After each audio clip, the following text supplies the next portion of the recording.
What's good, YouTube? My name is Monty, and welcome back to the channel. If you're a returning supporter, subscriber, dap me up, gang. Appreciate you, my boy. Appreciate you supporting me, for real.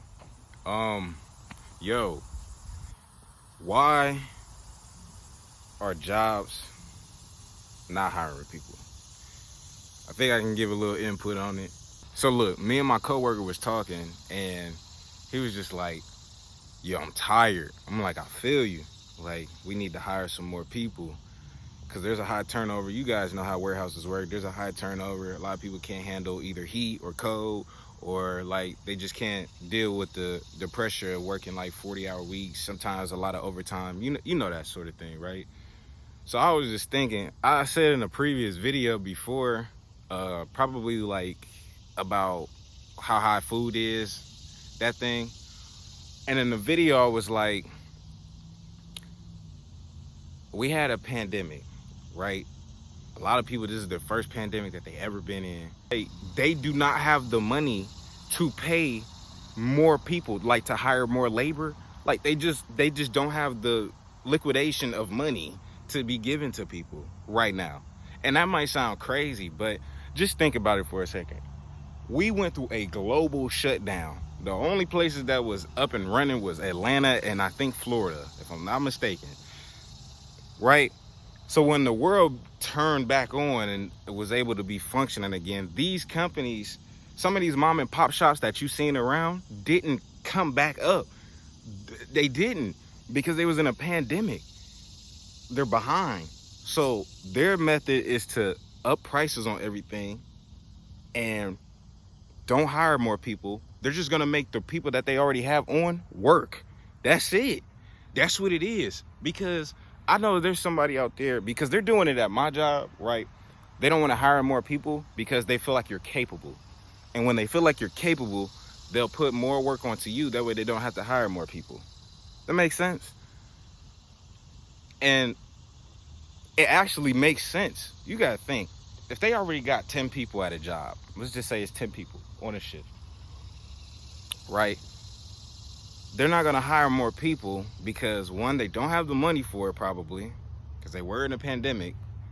Number two, they have maybe 5 out of those 10 people are capable of doing more work than the other 5. So they feel like, well, we could just put these 5 over here to do this, the other 5 can do this, and then once those first 5 is done with their work, they can go help out the other ones that are slacking, and then maybe I'll send 2 of those to do that, and then the other 3 can go do some other work because they're capable.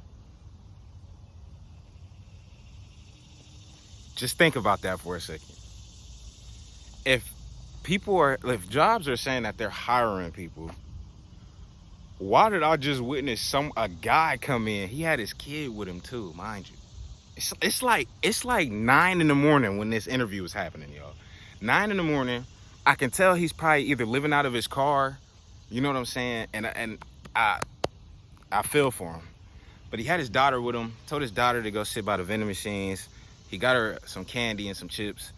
And I don't know, that for all we know, that could have been his last little money that he spent on his daughter, right? He goes for the interview.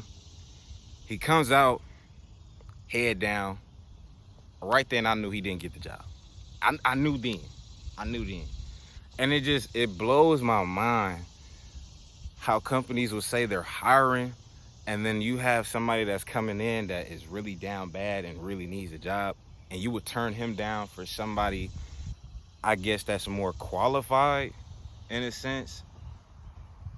I'm assuming, like, I don't know, these are just my thoughts. Like, I just find, me and my boy was just talking about that, like, are they ever, like, because this can't be the only company that's doing it. It can't be. But it's just, I don't know, man. Like, that's really weird to me, in a sense. But I also understand how business works. If a business is behind in money, like money-wise, what's the best thing that they can do? Up prices on everything. That way the consumer buys it. Because you got to think, if you go to McDonald's, you like McDonald's, say their prices was $8 for a meal. If they up the price and you like McDonald's, you're still gonna pay that unless you're gonna turn your brain on and be like, man, these burgers I'm getting from McDonald's, I can go buy this and go cook. You know? But if you like McDonald's, you're gonna go as a consumer. You know? You're gonna go. Doesn't matter the price, especially if you like it.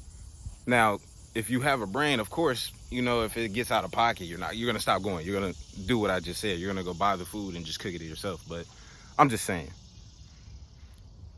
that's the best method to get back to where you was, if that makes sense.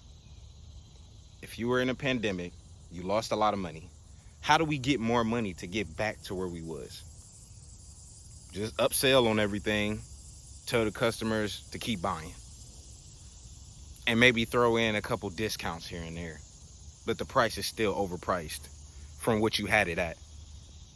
Like, I don't know, maybe a year or 2 years ago. Now it's up here when it was down here before. You guys let me know.